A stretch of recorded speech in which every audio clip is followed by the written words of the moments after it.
Episode की starting में हमें सोल लैंड के नॉर्थ कंट्री का सीन दिखाया जाता है और इसे मैप के अंदर ब्लैंक स्पेस के रूप में दिखाया जाता है। और तो और ये जगह इंसानों के लिए फॉरबिडन जोन है क्योंकि यहाँ का जो एब्सोल्यूट फ्रीजिंग एनवायरनमेंट है जिस वजह से इंसानों के लिए यहाँ पे रहना नामुमकिन हो जाता है। और तो और यहाँ पे काफी सारे स्ट्रॉन्ग स्पिरिट मॉन्स्टर्स हैं और तभी हम एक ड्रैगन जैसे दिखने वाले स्पिरिट मॉन्स्टर को देखते हैं जिसे एक जाइंट मॉन्स्टर कुचल के मार देता है। और हमें बताया जाता है कि ये इंसानों के लिए दुनिया में सबसे ज्यादा डरावनी जगह है। जिसके बाद हम उस बड़े से मॉन्स्टर को देखते हैं जिसने उस छोटे बीस्ट को कुचल के मार दिया था। और ये मॉन्स्टर वाकई में साइज में काफी ज्यादा बड़ा होता है और यहाँ पे ऐसे कई होते हैं जो एक दूसरे को फॉलो करते हुए कहीं जा रहे होते हैं। और तभी हम बर्फ के अंदर से बाहर निकलते हुए युहाओ को देखते हैं जो कहता है कि क्या वो चले गए और ना जाने वो क्या थे जिन्हें देख के डर के मारे मेरी तो जान ही चली गई थी। और वो वाकई में काफी ज्यादा डरावने थे और मुझे लगा कि मैं तो मरने जा रहा हूँ। और स्कैटरिम कहता है कि तुम लगभग बस को चली गए थे और वो बीस्ट वाकई में काफी ज्यादा स्ट्रॉन्ग है। और यह कहता है कि उनके पैर ही कितने बड़े हैं और इस बारे में सोचना ही कितना ज्यादा डरावना है। और फिर स्काईड्रीम कहता है कि अच्छी बात यह है कि बिग ब्रदर की स्पिरिट की स्ट्रेंथ उनसे कई गुना ज्यादा है और ऐसा दिखता है कि उन्होंने भी इस चीज को नोटिस कर लिया था इसलिए वो बिना कोई पंगा लिए यहाँ से चलते बने। और यह कहता है कि मैंने सोचा नहीं था कि यहाँ पे असल में इतना ज्यादा बड़ा स्पिरिट बीस्ट होगा। और अब कोई हैरानी नहीं हो रही है क्योंकि मुझे ऐसा महसूस हो रहा था कि जैसा मेरा उनके नीचे कुचल के पापड़ बनने वाला हो। और फिर स्काईड्रीम कहता है कि चलो बिग ब्रदर को तुम्हें कुछ बताने दो, अगर तुम कुचले नहीं हो तो तुम इस चीज के लिए भी काफी ज्यादा लकी हो कि तुम जम के मरे नहीं और इस चीज के लिए तुम्हें बिग ब्रदर को थैंक यू कहना चाहिए। और फिर युहा इसे देखते हुए कहता है कि आखिर तुम क्यों उस ड्रीम ब्रदर की जैसे दिख रहे हो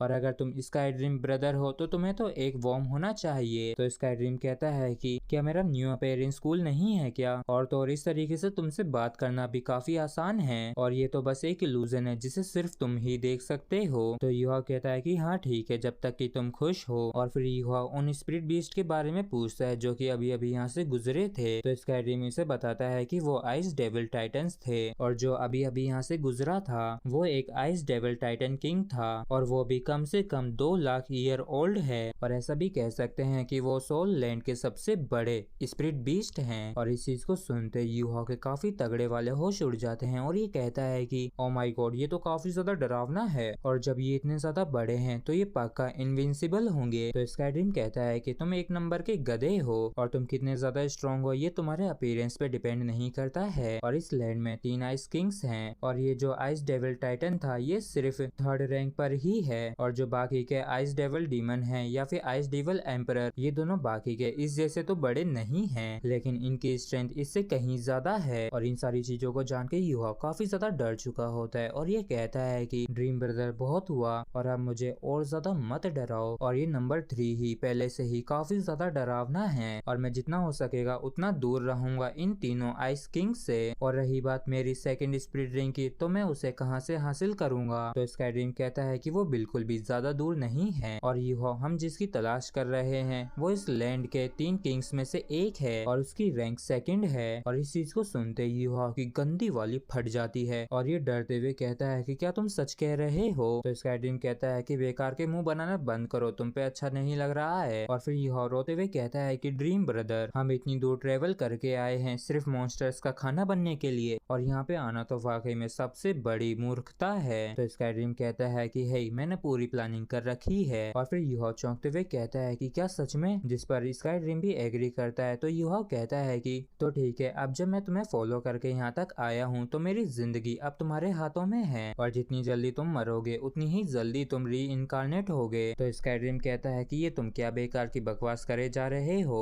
और हम पहले ही इस भूमि के केंद्र में आ चुके हैं तो अब शांति से नॉर्थ की तरफ बढ़ते रहो। और हम देखते हैं कि युहा काफी स्लोली और केयरफुली इस कोल्ड लैंड की गहराई में जा रहा होता है और आगे बढ़ते हुए ये केयरफुली स्पिरिट बीस्टों को अवॉइड कर रहा होता है और साथ ही साथ ये इतने ज्यादा हार्श एनवायरनमेंट को सह रहा होता है। वैसे तो स्काईड्रीम ने प्रोटेक्शन दे रखी होती है युहा को कोल्ड से बचाने के लिए लेकिन इसकी प्रोटेक्शन स्ट्रॉन्ग विंड के खिलाफ कोई काम की नहीं रहती है और यही चीज युहा की यात्रा को काफी ज्यादा मुश्किल बना देती है। और जो भी खाना ये बाहर निकालते तुरंत ही वो जम जाता और थके हारे युहा से स्काईड्रीम कहता है कि पियो मत, इससे बढ़िया तो तुम कुछ बर्फ खा लो अपनी प्यास बुझाने के लिए और यही सोच लेना कि तुम एक पॉप्सिकल खा रहे हो। और युहा जो भी खा रहा होता है वो आइस की जैसे लग रहा होता है और इसकी बॉडी के अंदर जो आइस होती है है, जिस वजह से इसे थोड़ा थोड़ा बुखार होने लगता है। इसलिए युहाओ जितना हो सके उतना कम आइस को खाने की कोशिश करता है और फिर हम युहाओ को देखते हैं जो कि काफी ज्यादा थक चुका होता है और ये स्काई ड्रीम से कहता है कि ड्रीम ब्रदर मैं नहीं कर पाऊंगा और मैं और ज्यादा आगे नहीं बढ़ सकता हूँ और यहाँ तक कि अगर हमारा सामना स्पीड बीस्ट से भी होता है तो मेरे पास तो यहाँ तक कि उससे लड़ने की भी स्ट्रेंथ नहीं है। तो स्काई ड्रीम युहाओ को बताता है कि ये लोग थोड़ी देर पहले ही अपनी डेस्टिनेशन पे पहुंच गए थे। तो युहाओ इसके ऊपर चिल्लाते हुए कहता है कि तो फिर तुमने मुझे पहले क्यों नहीं बताया। और फिर स्काई ड्रीम कहता है कि लेकिन हमें कुछ तैयारियां करने की जरूरत है। युहाओ तुम्हें क्या लगता है कि तुम कितने लंबे समय तक टिक सकते हो इस ठंड में बिना मेरी प्रोटेक्शन के। और फिर युहाओ बताता है कि यहाँ तक कि अगर वो अपनी पूरी स्ट्रेंथ को भी यूज करता है तब भी वो सिर्फ 5 मिनट ही टिक सकता है। और फिर स्काई ड्रीम बताता है कि उस बंदे को ललचा के बाहर निकालने की जरूरत होगी और इस चीज के लिए मुझे अपनी स्पिरिट बॉडी को यूज करना पड़ेगा। इसलिए तुम्हें थोड़ी देर के लिए छिपके रहना पड़ेगा और कुछ भी क्यों ना हो जाए तुम अपने आप को किसी भी कीमत पर एक्सपोज मत करना जिससे कि तुम बचे रहोगे। जिस पर युहाओ भी मान जाता है और ये मन में कहता है कि मैंने कभी भी ड्रीम ब्रदर को इस तरीके से नहीं देखा और देख के ऐसा लगता है कि कुछ काफी बड़ा होने वाला है। और हम देखते हैं कि स्काई ड्रीम ने स्नो के नीचे एक छोटी सी जगह बना दी होती है जिसमें युहाओ आराम से बच के रुक सके और स्काई ड्रीम युहाओ से कहता है कि तुम यहीं पे रहना स्नो और विंड से दूर। और फिर स्काई ड्रीम कहता है कि समय हो गया है शुरू करने का और मैं उसे ललचा के बाहर निकालने के लिए यहाँ से चला जाऊंगा और इस समय के दौरान तुम अपने आप को अच्छे से संभाल के रखना